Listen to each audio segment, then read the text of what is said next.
Sebaik-baik manusia adalah yang memahami dari mana ia berasal dan kembali ke akar. Tidak jarang orang mampu memahami secara baik ungkapan ini. Walhasil, setelah sukses dan cita-citanya telah tercapai, banyak yang kemudian enggan melangkahkan kaki untuk kembali. Banyak faktor yang terjadi, rasa nyaman yang didapat, tercukupkannya materi di lingkungan yang baru, bahkan mungkin sudah termindset bahwa daerah tidak kompetitif dan tidak memberikan motivasi untuk berkembang lebih. Hal ini pula yang menjadi landasan pemikiran saya saat mengenyam pendidikan magister di Kota Pendidikan Yogyakarta 2015 lalu. Namun, takdir berkata lain.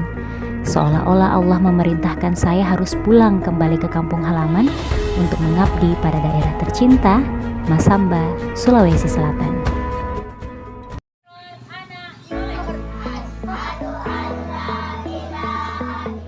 Saya Fitrian Sakina, lahir di Toli-Toli 23 November 1993. Saat ini saya bertugas sebagai guru di Sekolah Dasar Islam Terpadu atau SDIT Ulil Albab Masamba, Kabupaten Luwu Utara, Sulawesi Selatan.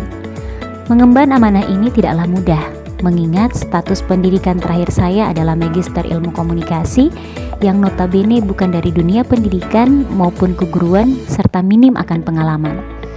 Terlebih saat awal bergabung dengan lembaga ini, tepatnya Agustus 2020, kondisi pandemi sedang berada di situasi yang sangat klimaks.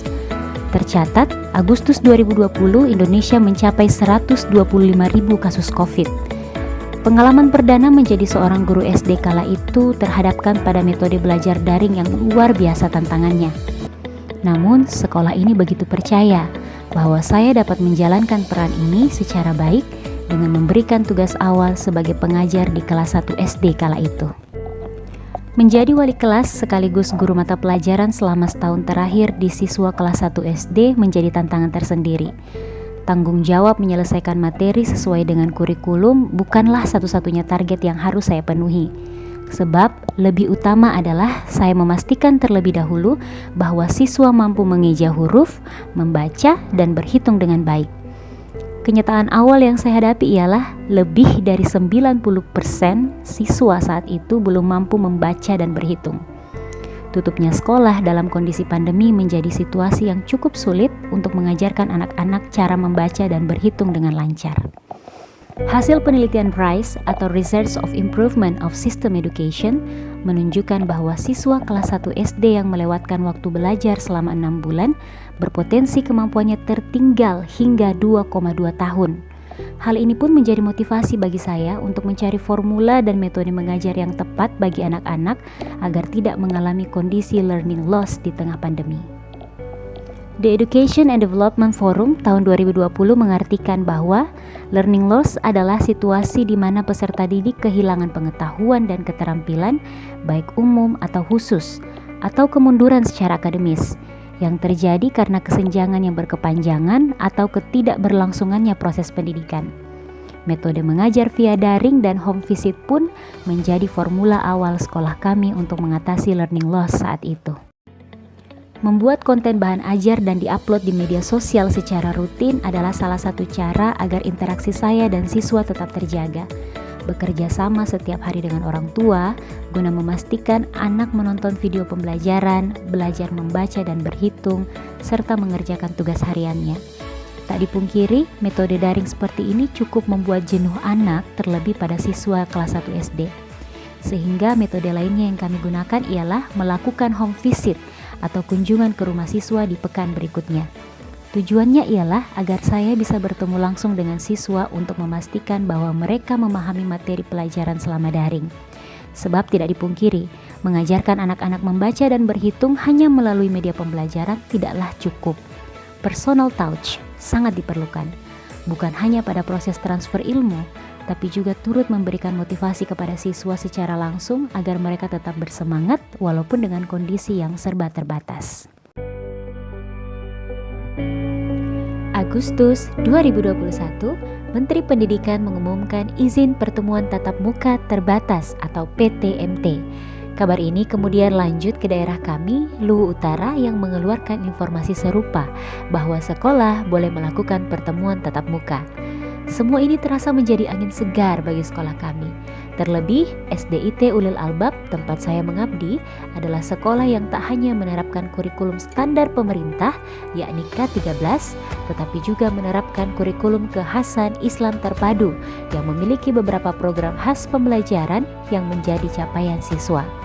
Dua di antara program khas itu ialah kelas tahsin dan tahfiz, yakni metode memperbaiki bacaan Al-Quran dan menambah hafalan Al-Quran. Dengan dikeluarkannya izin PTMT tentu sangat menunjang terlaksananya program kekhasan kami lebih optimal.